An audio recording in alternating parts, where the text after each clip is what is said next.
really interesting poll numbers coming out, just releasing this morning, John. So you've got the deadline, but you also have, and we'll go through some of these numbers, but just to throw up one of them, favor, when you talk about support or oppose the law, 35% favor the law, 62% oppose. What are you seeing when you dig into these numbers? Well, you see the ditch that the administration has dug for itself. Look, this was a law that divided the country anyway, but then you had the rollout drive a lot of the president's supporters away. What's especially troubling for the president, Kate, when you look at the health care number, add in what we know about the president's approval rating and other numbers, it's he's losing part of his own base here. I'll give you another number. I hope we have it to show people.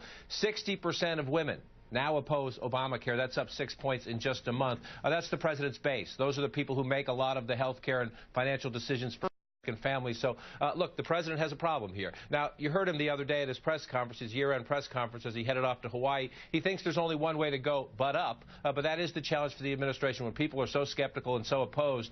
If they make the progress they say they will make over the next 2, 3, 6 months, will people change their minds, or are people so frustrated by all this that they're dug in opposition? Yeah, so, I mean, you could say that the administration probably isn't surprised when they look at these numbers, but how they turn it around is obviously the big question. Here's one number that I think is particularly troubling for the administration on the question of when we ask people the amount that you pay for medical care under the new law.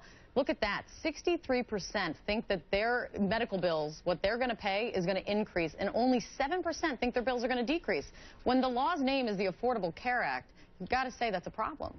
It's a problem both from a policy standpoint, economic standpoint for American families who still don't think this recovery has a full head of steam, and it's a huge problem for the administration politically, Kate, if that does not change, because that's what Republicans are counting on. They're counting on next year, a midterm election year, where they hope to get control of the Senate back, where they hope to build their House majority. They're counting on, especially middle-class families, to just be mad about this law, to be furious about it, to think, I'm paying more, I don't like the paperwork, some of them had to change their doctor or their plan, it's disruptive, it costs more, and I don't like it. That's what Republicans are counting for the political argument. And for the administration, let's just focus on the policy. This is the president's signature domestic initiative.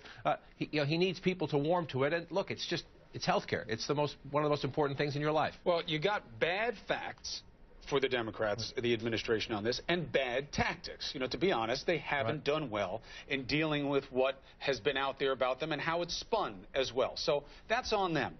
But then you get to the bigger issue for the families. Whether or not it's more expensive, we're not going to know until we understand the pool. Everybody who understands anything about the actuarial tables say that. So you then get into this next looming problem that I don't understand. Maybe you do.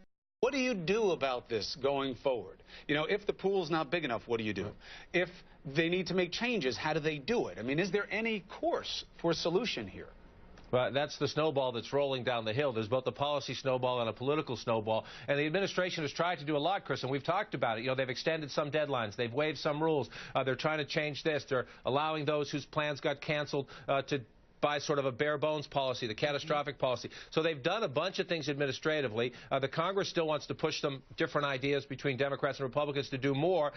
Senator Joe Manchin, the conservative Democrat from West Virginia, said just yesterday, let's still delay the thing another year. Yeah, but if you do that, but if you delay the mandate, then a lot of the people, so if you delay the mandate, that means that people who don't have policies right now or want to swap out don't have to.